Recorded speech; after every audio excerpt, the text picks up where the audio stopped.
Welcome to Laughter Revolution.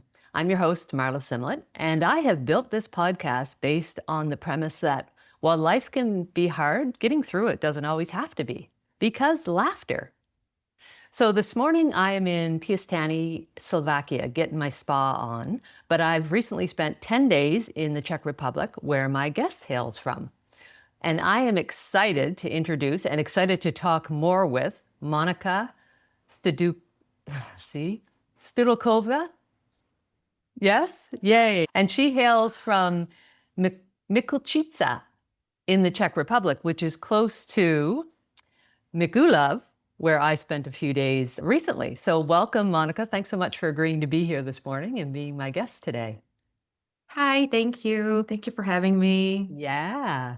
So you and I met last week on a train. I was headed to Vienna and you were headed off to Budapest for a fun weekend with your girlfriend. By coincidence, which by the way, I don't believe in, we ended up sitting together and on the train for the hour or whatever time it was and having a great chat. So the first thing I have to ask you about today is, did you figure out what the deal was with the cheese blocks? Oh, I did not. So I did I'm not. going to premise that by saying, for the audience so they get it. When I was in Prague, and it was my first experience with the Czech language, and I was at the train station and they were giving the announcements, and to my English ear, it sounded like blah, blah, blah, blah, blah, cheese block, blah, blah, blah, blah, blah, blah, blah, cheese block, blah, blah, blah, cheese block. And I couldn't get it out of my head. And when I met Monika, I thought, oh my God, finally somebody I can ask about the cheese blocks. But you don't know. Because I was in Budapest and then they were speaking in Hungarian. So I heard some like Czech words that didn't make sense to me at all also. But then I didn't hear it when I came to Czech. So I'll have to pay more attention. I'll let you know. So that's going to be your mission well, it doesn't have to be your mission in life, but if you do somehow someday realize what the cheese blocks are, then you can let me know. But it's forever indented in my head. I can't unhear it.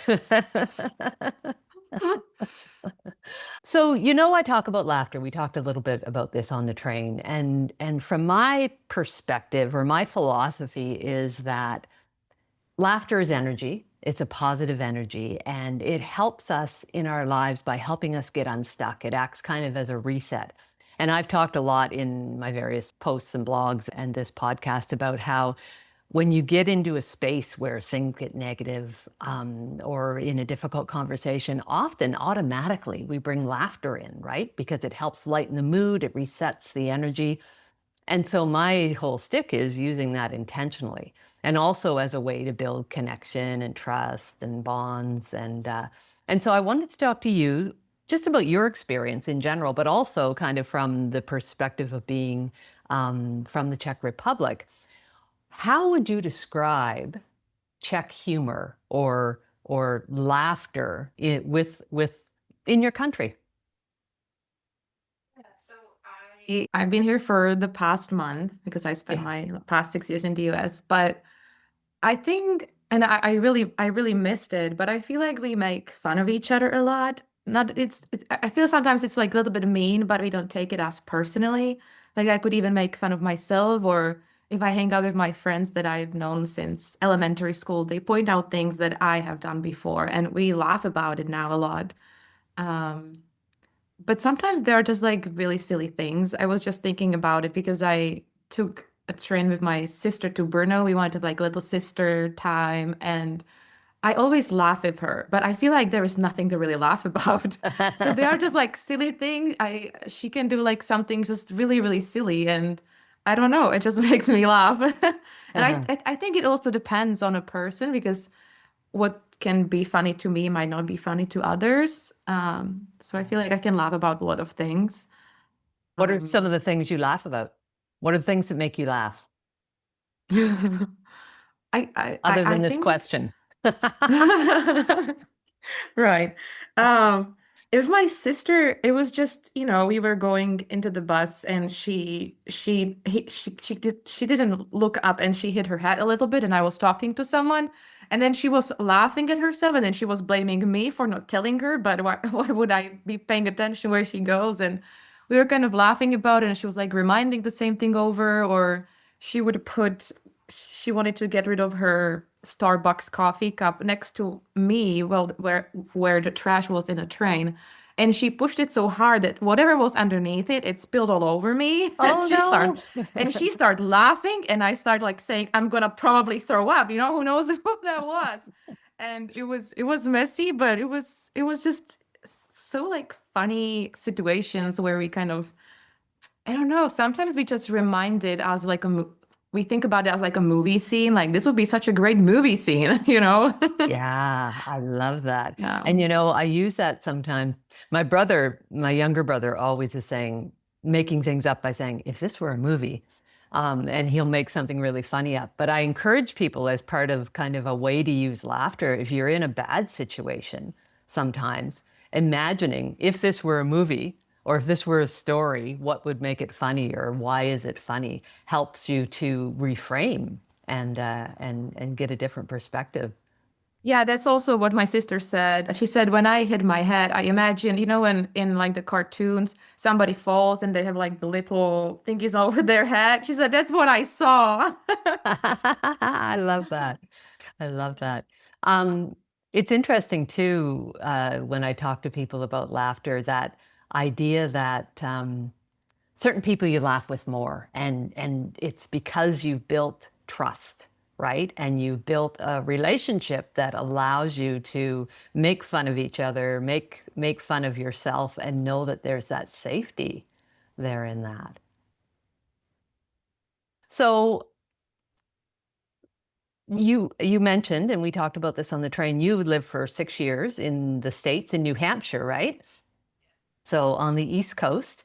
When you first went there, did you see a big difference in how the people that you were around on the East Coast of the States were different using laughter and humor than in your own country? First time it was COVID, it was in 2020. And so everyone had masks and my English wasn't that good in the beginning. So I couldn't really catch up everything, but I feel like whatever the 5-year-old said was really, really funny to me because it was coming out of him and it wasn't, listening a podcast or a movie or or a song. So I think a lot of things were funny to me just because I heard like different words, but I guess I miss the humor we had back home when we like laughed about each other, and I felt like some things probably wouldn't be appropriate. Maybe it was because I didn't really know them that much, but also I just felt like, and there was age difference as well, so I wasn't sure if I can do that. Um, but I think after a while I became maybe a little bit funny, but I felt like it was just like I was just honest about things, and maybe that's what it is even back home that I'm a little bit more honest. And yeah, and people laughed at me. I was like, it didn't even feel like it was that funny, but Yeah. Have you ever had an experience? I know you talked about Czech people, or your experience with people that you know is that there's a lot of what we call self-deprecating humor, right? Mhm. It's the humor where you kind of make fun of yourself, or you're making fun of somebody else, but in a good humored way. Have you ever seen that go badly, or had that go badly for you? I don't think so. I guess if I would get mad, they would say, no, I was just joking. Right. So it wouldn't, I don't remember. I mean, if somebody, I wouldn't call it they tried to just do a joke. They just tried to be mean. Yeah. But I don't think so. Yeah. And that's something people do sometimes. I remember reading somewhere where it said if someone has to explain their behavior by, I was just kidding, they probably shouldn't have said it to start with, Yeah. because they've hurt Yes. somebody's feelings, or they've hurt. Yeah. I So guess, go ahead. yeah, I just think that the joke has to be placed at the right time of the right people, and then I don't think it can go that wrong. Yeah. I wouldn't probably say some things that I say to my friends. That Yeah, I wouldn't probably say the same things to other people. I wouldn't make fun of them in the same way, just because I know them for so long. I was just recently at a barbecue with my friends, and my two friends, they are trying to date somebody, and people on Tinder are not great. Sometimes it's really hard. So they've been texting, and then my one of my friend went for a hike with a guy, and he wasn't very supportive on that hike. She was very tired from the hike. It didn't work out because she didn't have the same passion as the guy. I was like, that's just bad. But then they were looking at Tinder, and there were people who she was looking for a guy for my other friend, and there were people who said they have passion for mountains, and I said something in between that like she knows something about that, but it was painful experience for her, and I think it took me a while to actually say that because I was still kind of like, is it appropriate, is it not? I would Yeah. probably never think about it before, but I guess I was a bit more cautious since I came from the US here. But everyone laughed at the table, so and even she did. So it wasn't hurtful, but Yeah. yeah, it But can you it were, can be things like that. Some painful experience that was hurtful at some point yeah. turned into something that we laugh about now. Yeah. And it's great that you bring that consciousness to it, right? Of thinking, is this the right time for this? And that's really key, if especially when you're using humor intentionally. Like if that was a situation that there was a little bit of tension around it, bringing humor in can sometimes lighten that, but you have to think, is this going to be appropriate? Is this going to make it better or worse? Um, and so having that consciousness is great. Do you think you ever do you ever use humor intentionally? Like to lighten a mood or in a relationship or I think so. Yeah, probably. Well, if I see somebody sad, I want them to be happy. I want to help them. Um, or just like talk. I try to talk about something. For example, when I was in Budapest, one of my friend is not doing really well. She was kind of afraid on the metro station, and so I tried to like talk about stuff and like bring some painful stuff from my life to like make her laugh or to feel better. So I think so. yeah. Yeah. And did that work? No, she's I think she appreciated the effort, but I don't think it worked Yeah. at that time. Yeah. Or when I was coming from the US, I I went through the culture shock once before. And so I was kind of ready in the plane that I'm gonna be sad. Like I knew I was like, I'm just gonna have a good cry in the plane.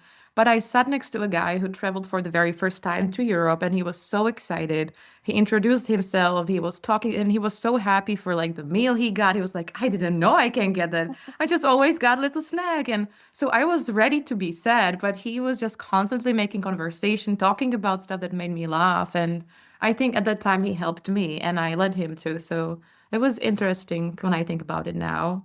Yeah, that's so neat that and that speaks to the energy, right? Like it's, you talked about him making you laugh, but it was also just his excitement and his enthusiasm and letting yourself get caught up in that, which shifted Yeah. you from being sad, which, you obviously were feeling because you were leaving a place you really enjoyed, into being more happy. And that's the Yeah. thing is people sometimes I think we don't realize we have the opportunity or ability to shift our moods if we choose to, right? And not saying that being sad is not a good thing too. Sometimes we need to, well, all the time we need to feel those feelings, but we don't have to stay stuck.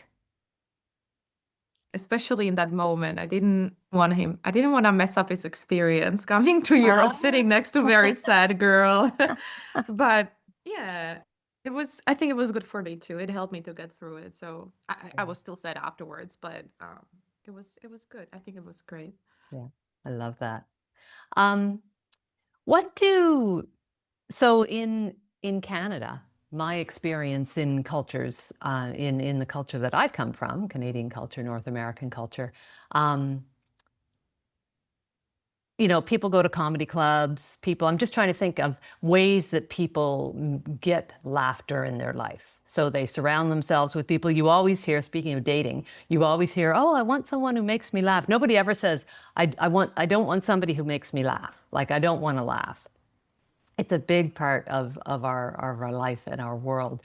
What's the culture around humor in the Czech Republic? Do you have comedy clubs? Do people go, like, do people seek out laughter and joy and positivity that way? I know that we have a lot of shows that are silly and people watch it to laugh. So when I went to visit a couple of my friends, they always have some of those like funny shows where people make fun of themselves and we laugh about it, even if it's in the background. We kind of like, yeah, I think that's what we do. But we do have some like those stand-ups when you talk and it's yes. Yeah. We have some of those in bigger towns. It's not like in our small village. Yeah. Um Yeah, I guess if I want to just have a good laugh, I go to my friends or to my sister and it works for me. But I would say the shows are probably like the most common or people in my village, they go for a beer with friends to like local pubs and Yeah. yeah.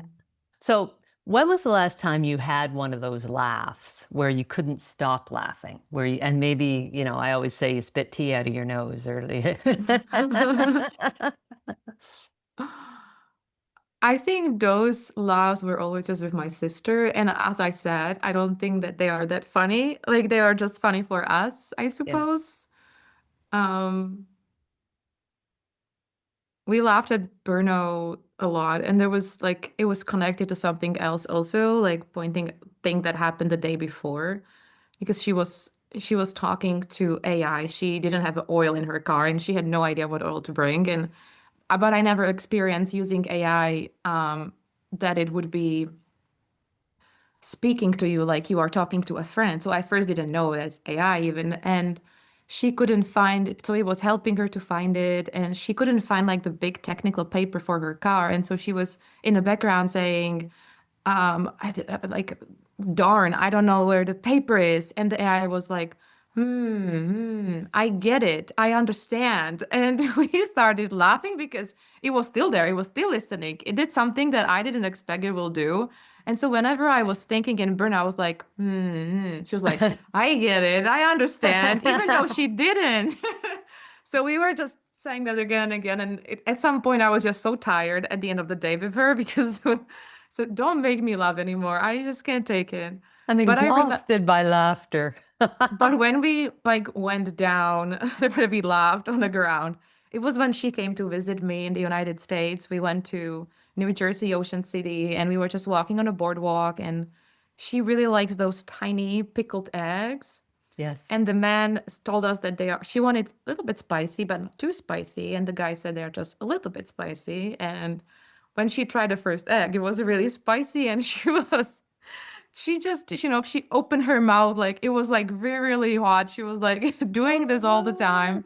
And I was laughing at her so much. And then she made me to try. And then I was like so afraid to try. And she was laughing. I don't know. I don't know why it was so funny to us, but we laughed so much.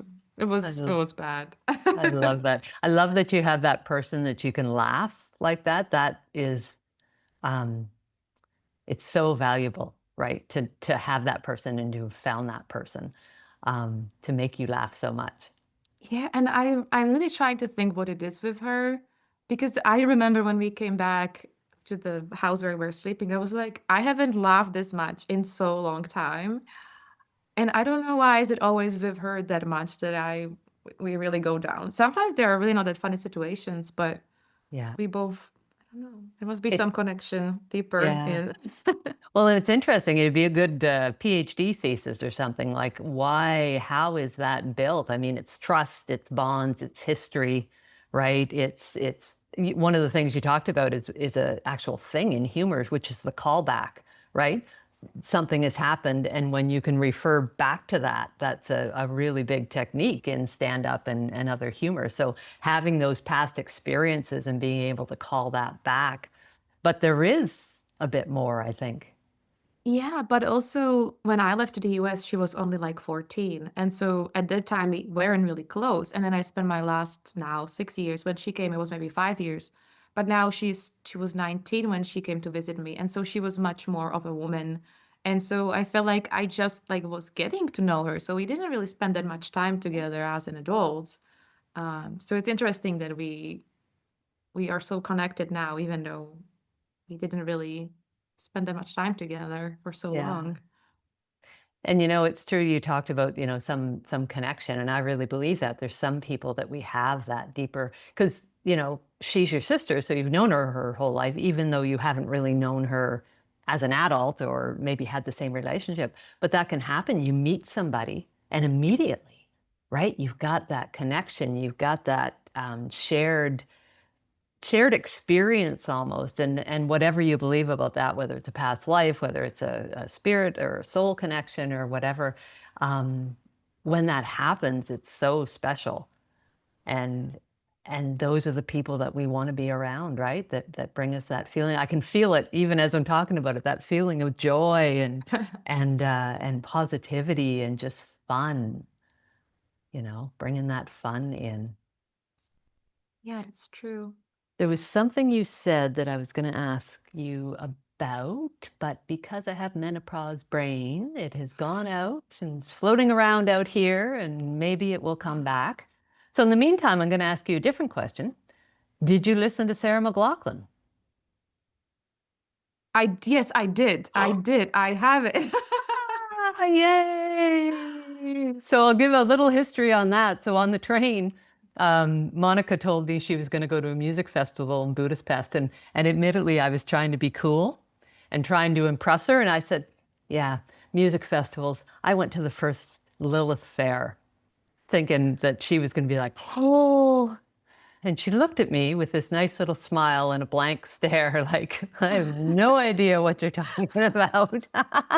And hopefully, my listeners know Lilith Fair was the all women music festival that was created by Sarah McLachlan, and it became a huge thing. And I was at the first one at Thunderbird Stadium in British Columbia, in Vancouver. So I encouraged Monika to listen to Sarah McLachlan as any good woman would. And what did you think? I liked it. I liked it a lot. It was nice, especially in a train. I like to listen to her. Yeah, yeah, she's got a beautiful voice. She Yeah. just finished up her tour of her latest album. I saw. I'm sorry I wasn't able to Oh. see that, but and in the run of that conversation, the question I was going to ask you did not come back. So I'm going to go on to another question, which is, has talking about laughter, both the way we talked about it on the train and here, does it make you think about laughter differently? It made me think. Ah, okay. It made me think. Um, I just try to think about what it means to me and about when I feel it and how it makes me feel. I don't know if I think about it differently, but I've always thought that laughter was important in my life. And I met this guy and he was very, very sick in a coffee shop I used to work at. And even though he was so sick and he didn't know how much time he has left, he Mm, always laughed. And I was like, I'm sad here. I'm heartbroken here. Why? If he is sick and he doesn't know when he's gonna wake up and he still can laugh, then I can too. And so I think since that time, I was always kind of like trying to think whenever I had something, I just feel like laugh is healing sometimes because he's doing really well now. He's doing really yeah. well. They found a medicine and he's great. And so I feel Oh, like if he would have been sad, he wouldn't be healthy now probably. It wouldn't affect him in any good way. yeah. So I feel like it was healing and I I always try to think about my problems as they are probably not that serious because I took them very seriously and was not laughing. Yeah. Yeah. And, life can be hard. People are sick, people die. We have all these things happen. But I think what you learn from that and what you're saying is that you can still laugh, you can still have a positive experience of it, and it can be hard. And sometimes that can make a difference. And it was interesting when I started doing my research on laughter because, I realized I'd always used it in my life. I love to make people laugh. And when I decided this was a focus I wanted, I dug deep, and there's 30, 40, 50 years of research on laughter, on, how it helps relationships and bonding, but also on the physical benefits of it. Like they say, one of the things they say is, 10 minutes of laughing is better than 30 minutes of jogging for your cardiovascular health. So I think there's a lot to it when you say he may not have been healthy if he had been negative. Because what you focus on expands, and because everything is energy. And if you're running negative energy all the time and staying stuck in that, you don't have the opportunity to have the positive benefits that come from being more joyful and more and laughing more. And also, after dating you, I really think it's interesting how you travel now and what you're looking for, and that you are looking for laughter in the country. And when I was at a festival, it was pretty easy because everyone was laughing, but I was paying a little bit more attention to it just because I thought it's kind of interesting, and it did make me happy too. Definitely, I think it's interesting to look for it. Yeah, I talked about that in the latest. I write a blog as well, Laughter Revolution Digest. And I was talking about how because I'm looking for laughter on this trip, I'm seeing it more and I'm laughing more. And it's just, I'm in such a better space. I'll tell you a little story on the train here from, where was I last? Vienna. There was a little baby, a Spanish couple sitting across from me with this baby, cutest little baby, these big cheeks, so cute. But there was a little Slovakian guy with his dad, and he wanted to interact with the baby, and he didn't have a lot of English, and of course they didn't speak Slovakian. But he'd come up and he'd do like he'd bring a little toy or he'd do something. He had the best giggle, and when he got stuck and couldn't think of what he wanted to say, he'd say, "Just a moment." And he was only about 5, but really just a moment. And then he'd go back and talk to his dad. And I laughed and laughed. It was just so funny. But was I not looking for like, I may have missed that. I may have been, had my headphones on and just be focused on kind of my internal stuff. So I'm glad that's helped you kind of look at things a little bit differently too, because that's my mission out here in the world, Monika. I'm out here hoping to spread joy and laughter and positivity and in whatever way I can. So I'm glad you're doing that too. Okay, so Laughter Revolution lightning round, because we're coming up to the end of the episode. So I am going to ask you 6 questions, and it's meant to be just top of your head. Boop, boop, boop, boop. Okay, you ready? Number 1, laughter is cheaper than... Salt? Sorry? Do you say salt? Yes. Laughter is cheaper than salt. It is cheaper than salt. I love it. My favorite way, and this is about you, my favorite way to make people laugh is... To make fun of me. Okay. The person who laughs at me the most, in a good way, is... My sister. Yeah. What's your sister's name? Carolina. Carolina, that's right. Or Caroline. We'll make Carolina famous. My go-to when I know I need a laugh is... To my friends. Nice. Or my sister. Any particular friends? The closest ones is Barcha and Vercha, and then just the people I visit in Budapest, Joel and Luca. And Joel and Luca are the ones you met as an au pair, right? When you were... Yeah, in the US. Yeah. And yeah, we were just remembering all the funny stuff that had happened to us, and it was great. Good. A day without laughter is like... A storm. Oh, nice. Okay. And this last one. So I talk about the IGG, which is your internal giggle generator. And my belief is that everyone has their own internal giggle generator. You don't have to wait for something to make you laugh. You can make yourself laugh, and it gives you the same benefits. So keeping that in mind, I want you to give me your signature giggle in 3, 2, 1. That good?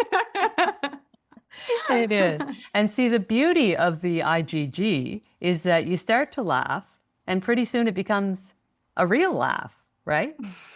Yeah. And it's infectious. Laughter is one of the few things, like a yawn is infectious, so is laughter. If someone else is laughing, you are going to start laughing. So There's a reason for it to be there right there. That's awesome. Thanks for sharing your giggle with me. All right. And thanks for being here today, Monika. It was so great to be able to, it was so great to meet you and just be able to have some more time to chat with you and get to know you better. And I really loved having you on the show today. I hope you had some fun. Thank you for having me as a part of your podcast. It's so fun. Yeah. And I'm glad I met you. Because we didn't supposed to even sit with each other. I didn't have the seat I supposed to have. So I just feel very lucky that I got to meet you. No coincidences, my friend. Happened for a reason. Yes. And I hope we'll be able believe to that. stay connected. Yes, I hope so. Cool. Okay, so thanks everybody for being here today. That's the end of this episode. If you liked the episode and know you want more, please hit the subscribe button and feel free to pass this link on to anybody else you think needs a little bit of giggly growth in their life and some laughs. If you want to subscribe to my Laughter Revolution Digest, especially if you want to follow along on my travels, because I'm talking about what I'm learning about and laughing about as learning, laughter, and luggage collide, and sharing some great pics too. You can subscribe there at marlasimlett.com. And remember, I'd love to hear from you. What are you laughing about? Where are you getting stuck? Any insights that you have from listening today? Send those through to me at info@marlasimlett.com, or you can connect with me on Instagram or Facebook. Thanks for being here. I'm Marla Simlett. This was Laughter Revolution. And until next time, remember, laugh more, be well, become your greatest you.